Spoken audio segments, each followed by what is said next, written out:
दोस्तों, अद्भुत आश्चर्यजनक किंतु सत्य की पुस्तक से आज जिनके जीवन के घटनाक्रम को मैं आप सभी को सुनाने वाली हूँ, उनका नाम है देवी दयाल वैश्य, जो मध्य प्रदेश के ग्वालियर के रहने वाले हैं। दोस्तों, इससे पहले यदि आप इस चैनल पर नए हैं तो चैनल को सब्सक्राइब जरूर कर लें, जिससे कि आगे के वीडियोस भी आपको हमेशा मिलती रहे। देवी दयाल जी बताते हैं कि तभी मेरी उम्र करीब 7 वर्ष की रही होगी। मेरी आंखों में बहुत दर्द शुरू हुआ।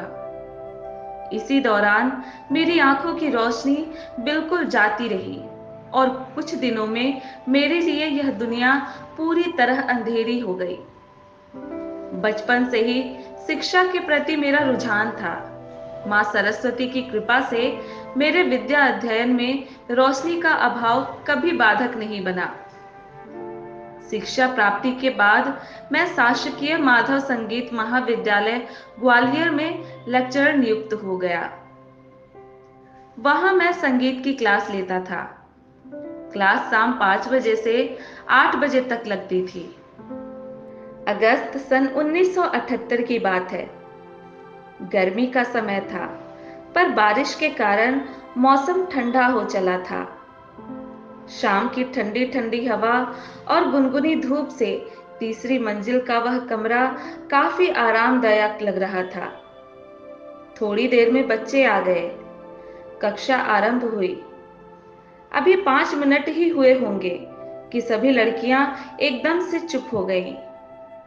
पूरे क्लास में अचानक सन्नाटा छा जाने पर मैंने पूछा कि क्या हुआ, चुप क्यों हो गई? पर किसी ने कोई जवाब नहीं दिया। मेरे दोबारा पूछने पर उनमें से एक लड़की ने कहा, सर, उत्तर दिशा की ओर से 2 फूल उड़ते हुए चले आ रहे हैं। मैंने सोचा, इनमें देखने की क्या बात है, कोई बड़ा सा पेड़ होगा, उसी पेड़ के फूल टूटकर गिर रहे होंगे। मैंने उनसे कहा कि हवा चल रही है, जिससे फूल गिरकर उड़ रहे होंगे। पर मेरी इन बातों का लड़कियों पर कोई प्रभाव नहीं पड़ा। उनमें से एक लड़की ने कहा कि नहीं सर, वे फूल भागते हुए बम के गोले की तरह इधर ही चले आ रहे हैं। मैंने सोचा कि मुझे दिखाई नहीं पड़ रहा है, इसलिए ये लड़कियां मुझे बेवकूफ बना रही हैं। उनमें से एक गंभीर लड़की, कल्पना, उसने कहा कि सर, सचमुच फूल आ रहे हैं। इतने में फूल अंदर आकर मेरी गोद में गिर पड़े। मैंने उन फूलों को उठाकर अपनी जेब में रख लिया।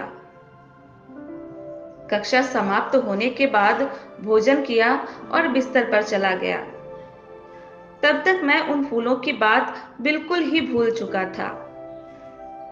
मैं सोने की कोशिश कर रहा था कि अचानक मेरी इच्छा हुई कि मैं हरिद्वार जाऊं और गंगा स्नान कराऊं। ये बात उस समय की है जब मैं गुरुदेव एवं मिशन के बारे में कुछ भी नहीं जानता था। गायत्री मंत्र का नाम तक नहीं सुना था। मैंने 3-4 दिन की छुट्टी ली और हरिद्वार के लिए रवाना हो गया। रात के 3 बज रहे थे। हरिद्वार स्टेशन पहुंच गया। मेरे एक हाथ में अटैची और एक हाथ में डंडा था। मैं डंडे के सहारे स्टेशन के बाहर आया तो एक ऑटो वाला मिला और बोला, भाई साहब, शांति कुंज चलिए, वहां रहने और खाने की व्यवस्था हो जाएगी। मैंने सोचा, यह मुझे बेवकूफ बना रहा है। मैंने कहा, मुझे शांति कुंज नहीं जाना, मुझे गंगा स्नान करके ग्वालियर वापस जाना है। मैं जैसे जैसे मना करता, ऑटो वाला उतना ही पीछे पड़ता गया। अंत में मैंने 2.5 रुपए किराया तय कर लिया और शांति कुंज पहुंच गया। वहां पहुंचकर स्नान भोजन वगैरह करके विश्राम करने लगा। पहले दिन सफर की थकावट थी, इसलिए शाम को जल्दी ही सो गया। रात को 11 बजे मेरी नींद खुल गई तो उठकर नहा रात 12 बजे ही मैं माला लेकर बैठ गया। उस समय मैं शिव भक्त था। शिव जी के मंत्र के अतिरिक्त मुझे दूसरा कोई मंत्र नहीं आता था। लेकिन जब मंत्र जप करने बैठा तो यह क्या, शिव मंत्र की जगह मेरे मुंह से ओम भू ओम भू ओम भू निकलने लगा। सवेरे 6 बजे माला जपता रहा, पर 11 माला ही कर सका।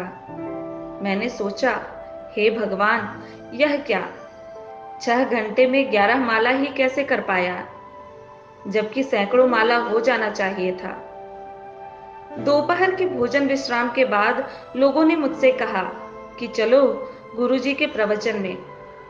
उस समय गुरुजी के महत्व के बारे में मैं जानता भी नहीं था। सभी लोग जा रहे थे, अतः मैं भी चल गया। प्रवचन के दौरान गुरुजी ने टेबल पर अपने हाथ को पटककर जोर से कहा, 11 माला से क्या होता है, नाश्ता भी नहीं होता। यह बात उन्होंने 3 बार कही। मुझे आश्चर्य हो रहा था, कहीं ये शब्द मेरे लिए तो नहीं, लेकिन इन्हें कैसे पता चला। प्रवचन समाप्त होने के बाद भी मैं सोचता रहा। याद आया, कोई एक भाई कह रहे थे कि गुरुजी महाकाल के अवतार हैं।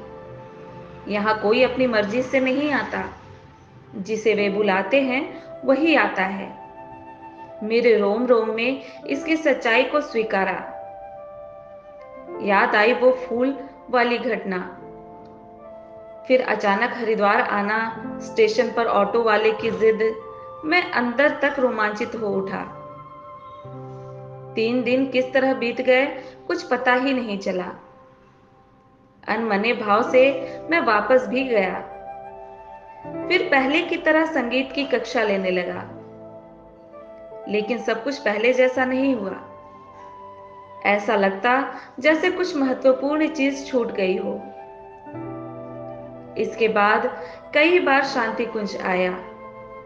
गुरुदेव और माता जी का स्नेह पाकर मुझे लगता था जैसे जन्म जन्म के माता पिता मिल गए हों।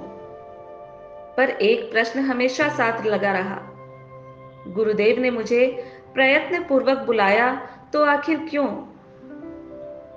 इसका जवाब सन 1984 में मिला।